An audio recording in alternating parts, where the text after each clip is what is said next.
अलीगढ़ के रामघाट रोड स्थित तानसेन संगीत महाविद्यालय में उस्ताद शेख साहब को भावपूर्ण श्रद्धांजलि अर्पित की गई।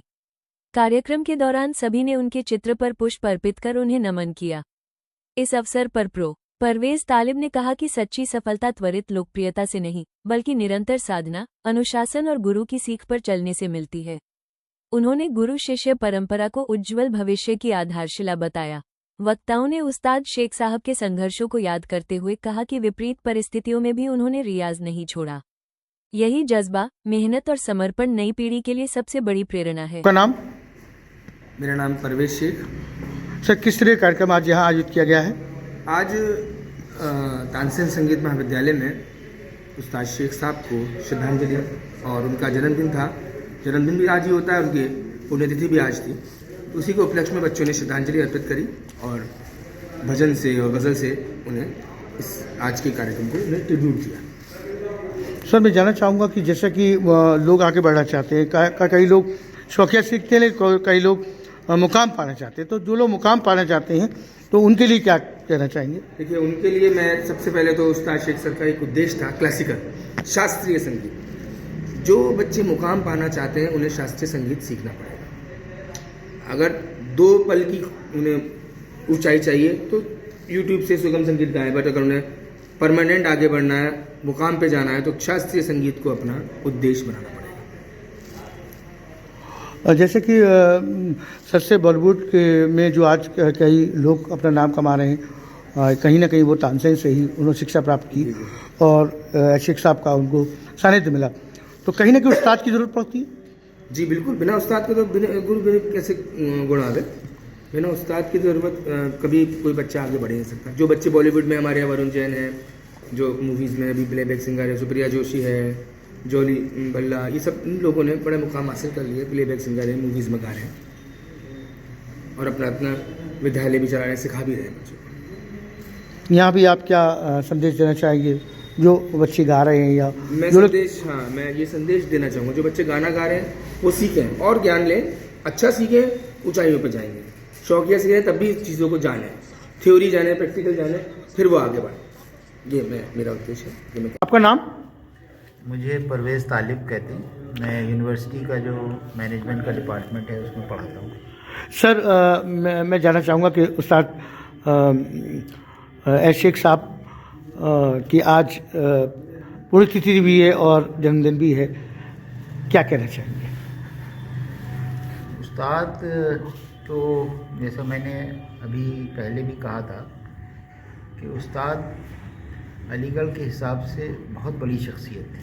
जी। अलीगढ़ उनके मुकाबले बहुत छोटा है, क्योंकि जो उनके पास कला और जो हुनर था, अगर उसका एक बड़ा दायरा होता, जैसे कैलकाटा है या बॉम्बे है, तो उस्ताद की सही कदर हो पाती जी। क्योंकि आजकल गाने वाले तो बहुत मिलते हैं, जी, लेकिन बहुत कम गायक ऐसे होते हैं जिनका शास्त्रीय संगीत का बेस बहुत मजबूत होता है। तो उस्ताद ने ये कला बाकायदा रियाज के साथ हासिल की और बरसों रियाज के बाद जो है उन्होंने एक संगीत की फील्ड में कमाल हासिल किया। और मैंने जैसा वाक़या बताया था उनकी ज़िंदगी का, जो उन्होंने ख़ुद मुझसे शेयर किया, जब मैंने उनसे पूछा कि आपने म्यूज़िक की फील्ड में ये दक्षता कैसे हासिल की जी, तो उन्होंने एक वाक़या बताया था जी कि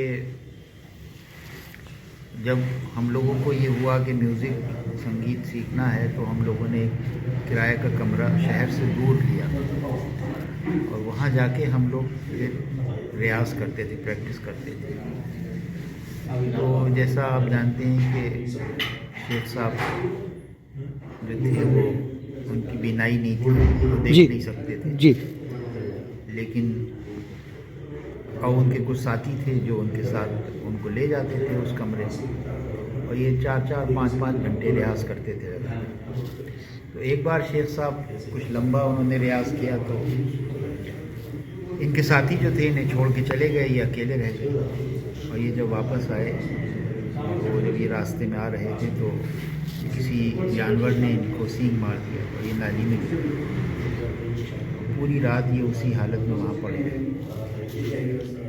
खैर सुबह लोगों ने इन्हें देखा, फिर इन्हें घर पहुँचाया गया, लेकिन उनका म्यूज़िक के लिए ऐसा लगाव था कि अगले दिन फिर वो उसी रियाज के लिए वैसे ही चले गए जैसे मैंने चले। और ये सिलसिला आगे बढ़ता रहा। तो मैं ये कह रहा था कि किसी भी हुनर को, किसी भी फ़न को हासिल करने के लिए जब आदमी का इस लेवल का कमिटमेंट होता है तब वो एक दक्षता, एक कमाल उसमें हासिल करता है। तो शेख साहब ने उसको बड़ी मेहनत से हासिल किया, जिसे कहते हैं ना अपना खून पिला के किसी हुनर को परवान चढ़ाना।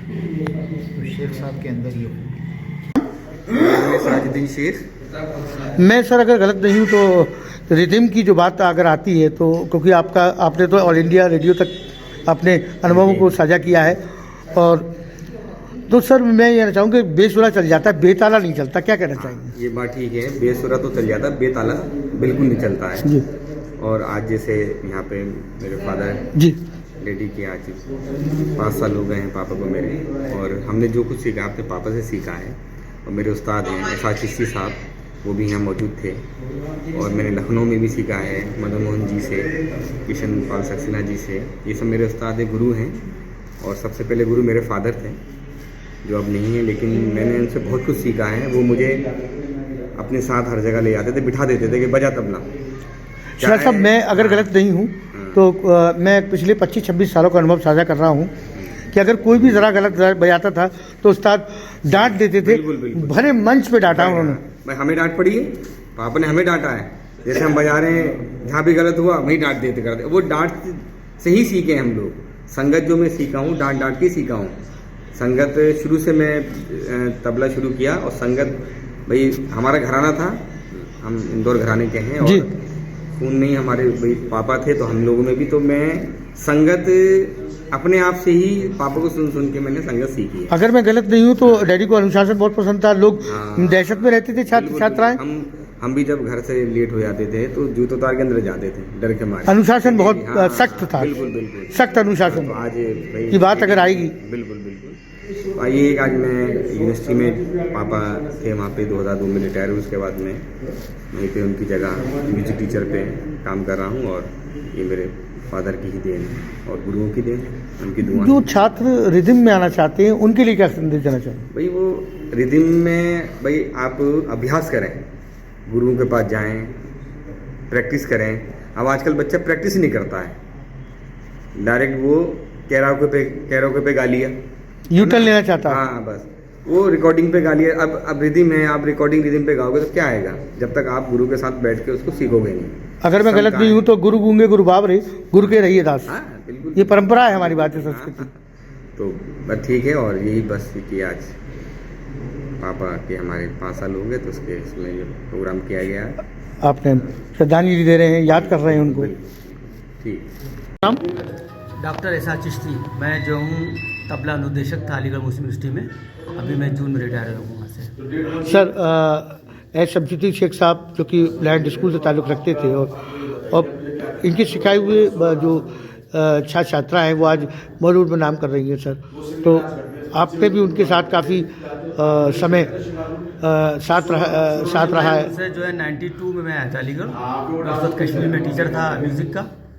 उसके बाद से फिर मैं उनसे जुड़ा रहा, करीब कई सालों तक जुड़ा, 30 साल तक मान के चलिए। और जो भी, और क्योंकि बहुत बढ़िया आदमी थे वो, तो इसलिए हमको पसंद करते थे। तबले वाले और भी थे, तो मगर वो मेरा तबला बड़ा पसंद करते थे। जब भी कोई गज़ल का प्रोग्राम कुछ भी हो, हमको संगत के लिए बुलाते थे वो।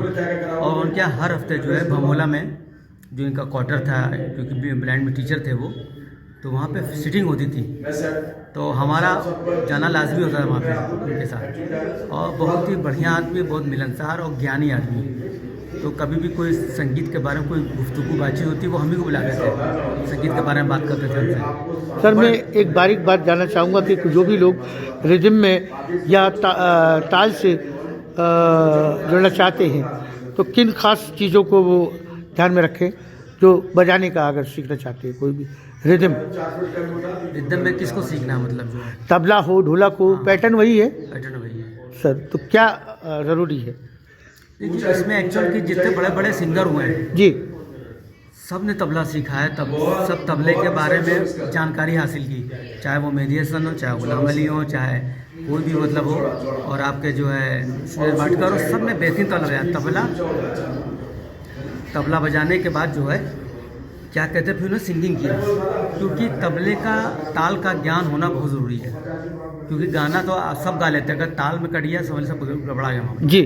तो ताल का होना बहुत ज़रूरी, इसलिए सबसे पहले सिंगर को ताल के बारे में बताते हैं। अगर मैं गलत नहीं हूँ तो बेसुरा चल सकता है, बेताला नहीं बेताला, बिल्कुल सही कह रहे हैं, बेताला। यहाँ तक कि नाट्यशास्त्र की किताब आई थी 5000 साल पहले लिखी गई थी, भरत मुनि लिखी थी किताब, उसमें लिखा था उसके अंदर कि जो भी क्या कहते हैं गाने वाला, जैसा कि आपने कहा कि अगर सुर में नहीं है तो बेसुरा चल जाएगा, ताल में चलेगा, तो उसको वहाँ पे बैठालते थे गाने वाले को, और वहाँ उस ज़माने में कहते हैं उसको चमड़ा कूटने वाले पर बैठाओ जी। चमड़ा कूट रहा, बीट दे रहा है, वो उस साल बैठा रहे और सीखे कि चमड़ा कूटने वाले का भी एक रिदम होता है, उसको ज्ञान उसका दिमाग में रख के तब गाना सीखे वो। तो ऐसा भरतनाट्य शास्त्र में भी कहा गया है पहले। तो आपने जो कहा सही कहा बिल्कुल, कि बेसुरा चल जाएगा, बेताला नहीं चलेगा, दिल में धक्का पहुँचता है बिल्कुल से वो, क्या चीज़ से क्या कर दिया, कितना भी अच्छा गाया, अगर ताल से नहीं है बेकार सब। क्योंकि देखिए ये पूरा सृष्टि है, ये पूरा ताल में है सब। चाँद जो है अपने समय से निकलता है, सूरज अपने समय से निकलता है, भोजन करते एक रिदम में करते हैं, हार्ट हमारा बीट करता है, ये एक धक धक धक एक रिदम में करता है। जिस दिन इसका रिदम टूटेगा तो उसका प्राण त्याग हो जाएगा इसका। तो रिदम का बहुत महत्व है इसका, इसलिए कहते हैं मनुष्य के एक प्राण, एक ताल है और एक लय है। मनुष्य के दो प्राण में दो चीज़ है, ताल और लय, इसका होना ज़रूरी है, बिना इसके जो है असंभव है गाना बजाना।